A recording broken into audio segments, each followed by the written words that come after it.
Yo, what is going on, guys? Uplift Cosmic here. Hopefully you guys are having a great day so far. So I just got back from watching Black Adam, and honestly, the first thought that comes to my mind when I was driving home was style over substance. And this, in my opinion, perfectly describes my experience when I was watching the movie.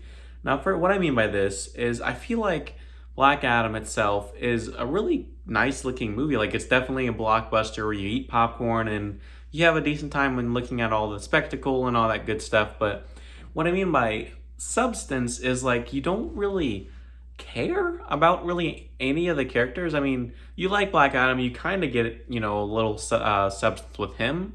But with everybody else, like in the JSA and really any other character in the story, it's just kind of thrown at you. And I don't want to like spoil anything. There's no spoilers, of course, but if they were to make like spin-offs of, let's say, Atom Smasher and Hawkman, Dr. Fate, really whoever, I think it would kind of help the situation when it comes to those characters. But there are two other characters, well, kind of mainly two characters, but like this whole family kind of a mother and a son. You'll know exactly what I'm talking about when you see the movie. But they're just so exposition heavy and it's just, oh gosh, just go away. The son, he's a child actor. Most child actors aren't really good. And no offense to the actor that plays him, it didn't come across well. The writing for him wasn't very great as well. And then the mother in this case was just, like I said, dialogue, exposition heavy. Just here you go. You need this to, figure out this problem or how to solve it. Just type character like that. But regardless, the whole premise of this movie is Black Adam was pretty much born again. His son became Shazam, gave him the powers, actually. Not trying to give too many spoilers away, but his son actually became Shazam, and then he passed it to his father to protect Kandar? I don't know. Anyways, it's the country that they were in.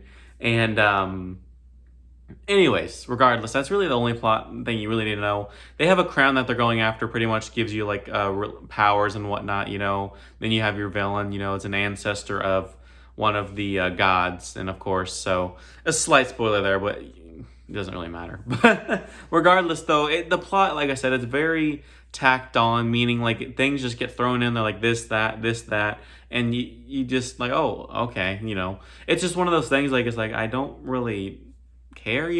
I just feel like if they really would have sat down and took their time with like the backstories and everything along those lines, I really think this could have been a really, really good movie. But the fact is, like, with all these characters, they just kind of plucked them in there and gave them a stereotype and like what their character arc and what they're supposed to be like. Like, for example, right, Atom Smasher, Noah Centineo, I think is how you say his name. He's actually a pretty good actor. I've seen him in a couple other movies, in the past, and he does a good job. But, just here, he's just like the funny guy. He smashes Adam, so he has to eat a lot, I guess, apparently. And we already have that trope with the Flash in this universe, so it's kind of like, okay. And then you got Cyclone, she's just doesn't really do anything. She's really smart. That's the only thing you really know about her. Hawkman's the leader in this case scenario. He's probably the best one here. And then also Dr. Fate's pretty cool, too. He's kind of...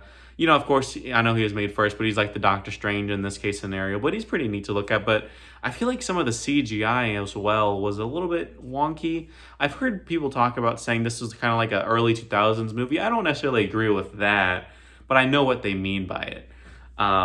So I don't want to get into spoilers here, but regardless, what do I overall think of Black Adam? I do think The Rock was actually a really good cast as Black Adam. I just think... the problem is, like I said, is style over substance. There's actually some pretty cool fight scenes, and I'll give it all to that. But there's like two that stand out in my mind off the top of my head that are really neat with Black Adam and whatnot. But just the substance is really the problem here. You just don't really care about half the characters in it, or more really almost all the characters. It's just so... and they just kind of rush through plot point after plot point. So I don't know, guys. But that's just my quick initial thoughts. Like, I'm not really...